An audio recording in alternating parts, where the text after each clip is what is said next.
Good afternoon. My name is Dr. William Simmons. I'm president of Gateway Medical Society. And Gateway Medical Society is an organization that's affiliated with the National Medical Association.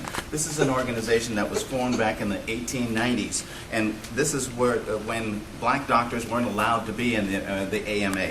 So Gateway has gone through many different changes during the years. It is networking, recruitment, and right now we're focused on educating the community. And that's one of the major things we're doing. We raise a voice for the physicians of color in the community who are involved in the care of socially economically challenged patients. Now, we have done a lot of makeovers in our lives. We have changed quite a bit. And one of the biggest things is the tribute to P.A.C.E for helping us in our makeovers. We have been able to change by gaining board knowledge. We've been able to branding as far as printing brochures, and all of those kinds of things are things that P.A.C.E has helped us to do.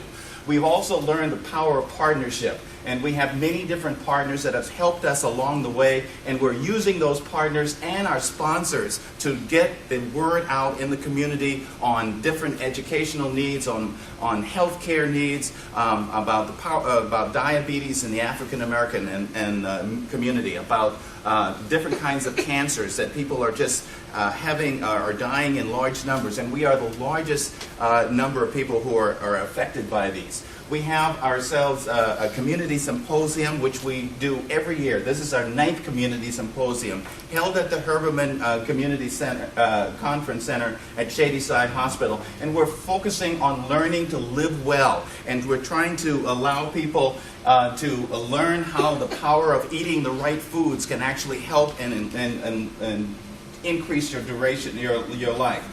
We have special conferences on women, so women can get together and talk about the issues that affect their lives, and whether it be from breast cancer, but also things that are very important. We have men conference. We also have conferences that will talk about diabetes and eye care. We have also a youth program. We had as many as 400 people at our last conference, 100 of which were kids, and a portion of the kids are kids that are in our mentorship program, which I'll tell you a little bit about. And these are the kids. We have 84 different kids from the 6th grade, 7th grade, 8th grade, and 9th and 10th grades. And we have taken it upon ourselves over the last 5 years to try to academically mentor young African American men so that they can be college ready, so that they can take their places in the world and hopefully in medicine. We do many things with them. We try to get them hands-on experience in the labs, human simulation labs. We have Carnegie Learning Series, which they can grow their knowledge. We have many different kinds of, we also have partners with Carnegie Mellon where they have science camps in the summertime so these kids can learn additional things. We've won awards from the school boards where they have recognized and acknowledged the effect that we've had on these young men and how they have improved their academic abilities in the high school. One of the major things that we have tried to teach them, especially the 9th and 10th graders, when they get in the advanced placement programs, many of them are the only African Americans, or at least the only boys that are in the program. And we try to let them know that don't be afraid to be the only person of color in your class, because this is to make sure that they don't try to steer away from those programs. We want them in the science, the technology, engineering, and math. We also have a program that tries to help existing medical students at the University of Pittsburgh. We're able to give them scholarships to help them so that they encourage them along the way on that long pathway to the beltway, the pipeline that we're trying to get more physicians. Now, we didn't start as young as this picture because we're trying to figure out what age is appropriate to start. We started at the 6th grade so that we can get kids ready and willing to be prepared for high school and then going on to college.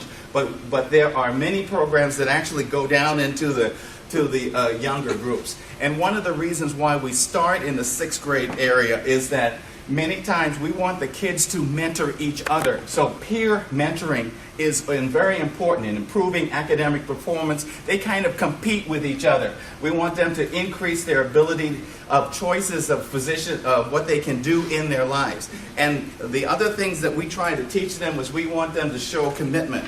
they see where we are and they see where they are, we want them to see that they need to go one step at a time. Don't try to look all the way where the other person is and say, oh, I'll never get there. If you can just make it to that next step, and that will be the thing.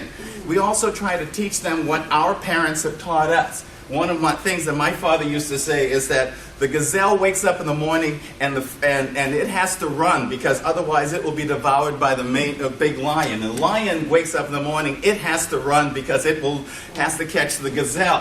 Whether you're a lion or a gazelle, you have to wake up running. We have many people that have come to Pittsburgh just to see what we're doing here with these young people. The president of the, Dr. Lenore, who is the president of the National Medical Society, have been here at our galas just to see what we have done here in Pittsburgh and the results. They've actually even honored us by giving us an award for mentorship, a national award. We also have other programs where we try to teach each other, teach doctors in the community, and we have a provider symposium. We do this in September, and we teach them primarily now about the Affordable Care Act and the impact on the community, but we also teach them about, now that we are computerized in medicine, how legally can that be used against you, and that's what the conference is going to be about this year. We also work with the University of Pittsburgh. They have a disparities conference where they look at disparities in medicine.